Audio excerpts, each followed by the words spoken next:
Kembali lagi di Cerita Cinta Channel. Jangan lupa like, comment, and subscribe ya. Terima kasih.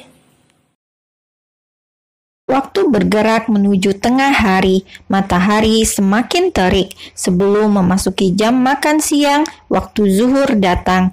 Kay menutup pintu mobil, menggantung tulisan sedang istirahat. Bergegas ia menuju musola Central Park. Sudah ada banyak yang mengantri ambil wudhu dan sholat sebelum tempat ini berjubel nantinya.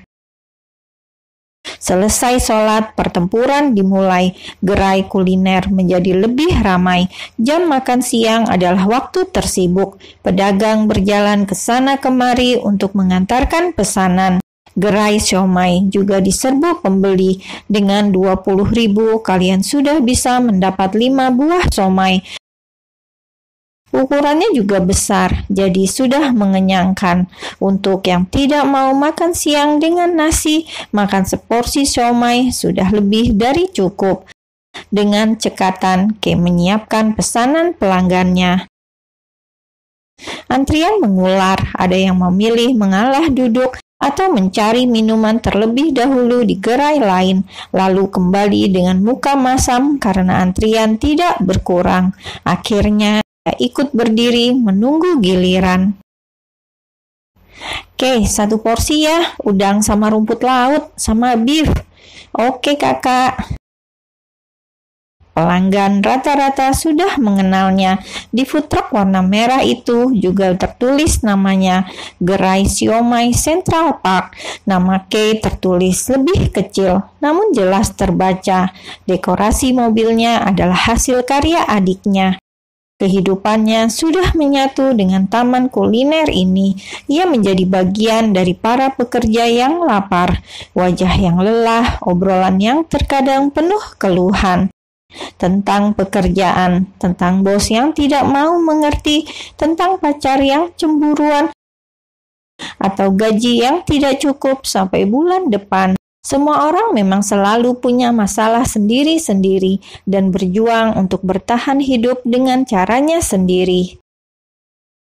Antrian sudah selesai. Kay, bagaimana? Apa sih? Sudah, sana duduk, makan siomaynya.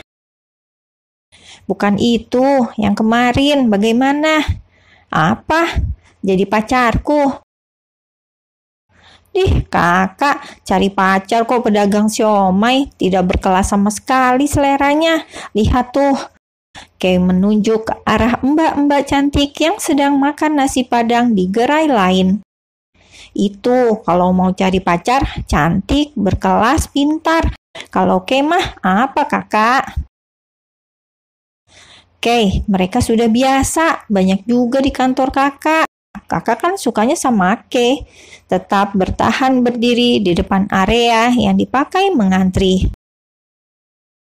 Sudah sana, Kay keluar dari mobil, mengambil siomay yang ada di tangan laki-laki itu dan membawanya ke meja.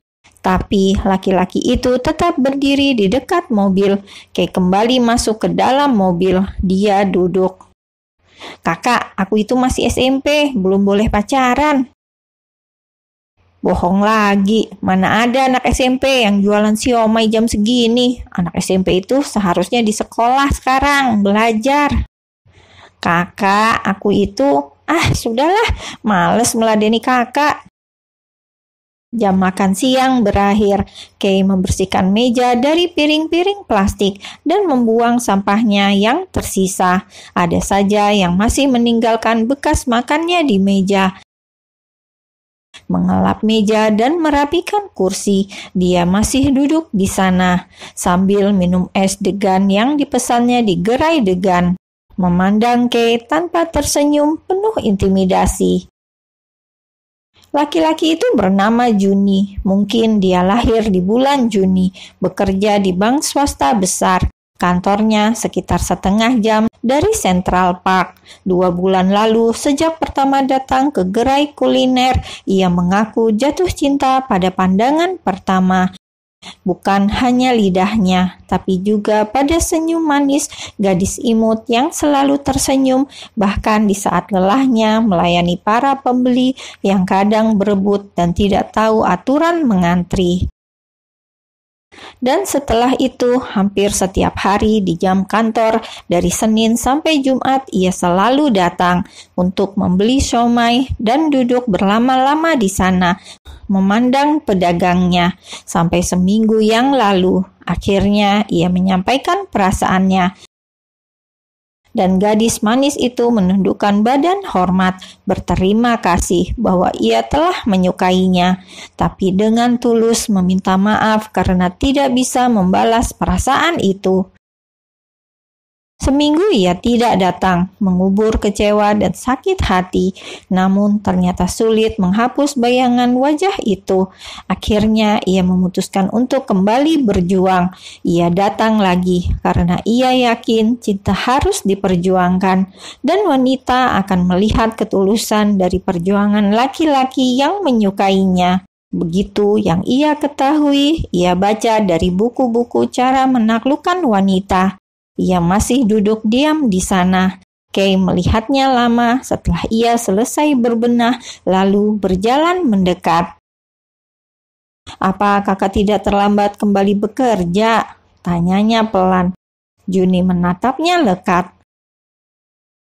"Berikan aku alasan, sesuatu yang bisa membuatku pergi, tapi tidak pergi dengan membawa kebencian padamu. Tapi alasan yang membuatku tetap menyukaimu, walaupun hanya dengan melihatmu."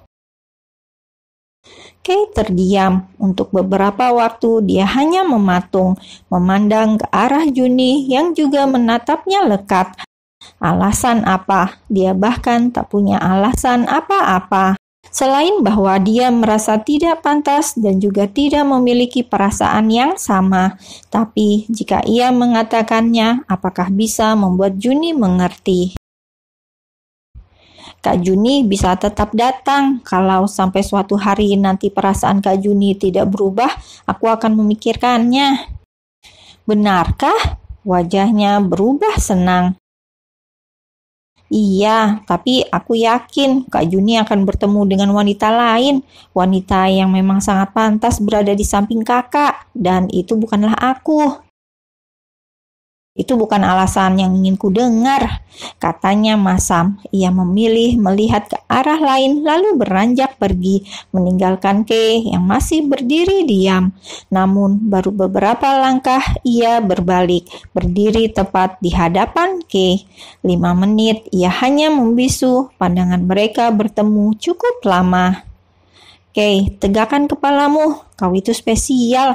Jangan pernah malu dengan kondisi apapun yang ada pada dirimu sekarang. Aku menyukaimu seperti apa adanya.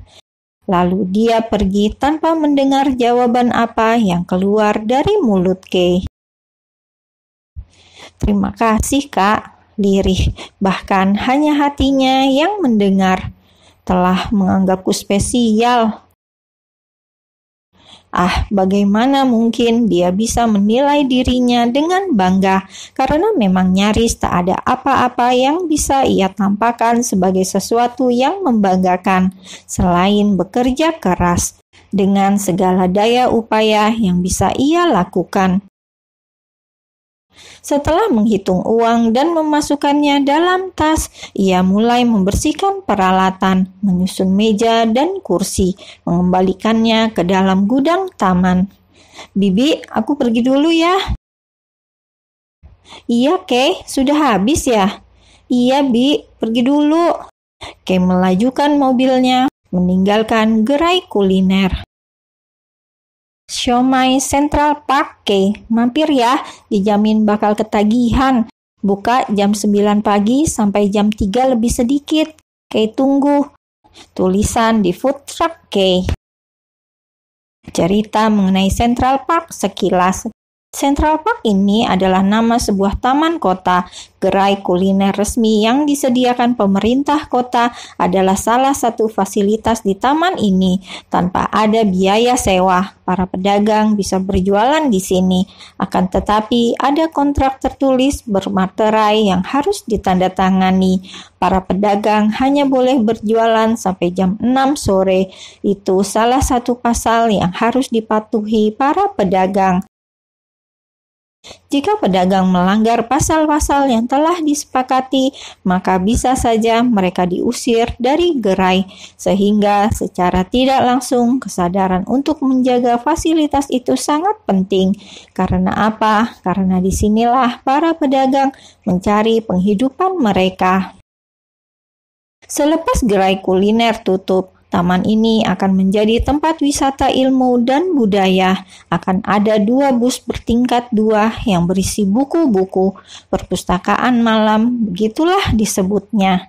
Dari petang sampai menjelang tengah malam terparkir. Perkumpulan sastra lintas generasi berkumpul setiap akhir pekan menuangkan semua karya mereka. Kay beberapa kali datang menemani Basma yang ingin mencari referensi buku. Perpustakaan malam cukup ramai, buku-bukunya juga lengkap. Anak-anak muda zaman sekarang memang jauh lebih kreatif dan berdaya juang tinggi. Drama dan juga seni pertunjukan sesekali dipentaskan. Decak kagum dan tepuk tangan selalu bergema setiap ada grup yang melakukan pentas. Anak-anak muda yang melakukan kegiatan positif dan mendapat dukungan pemerintah menjadikan kota ini dinobatkan sebagai kota terkeren se-Indonesia menurut sebuah majalah budaya. Jadi itulah alasannya Kay dan para pedagang harus membawa pergi gerobak jualan mereka sebelum jam 6 sore. Mungkin terdengar merepotkan, namun disiplin yang telah terbentuk di antara penduduknya membuat semuanya terasa lumrah dan diikuti tanpa ada yang merasa dirugikan atau dipaksakan.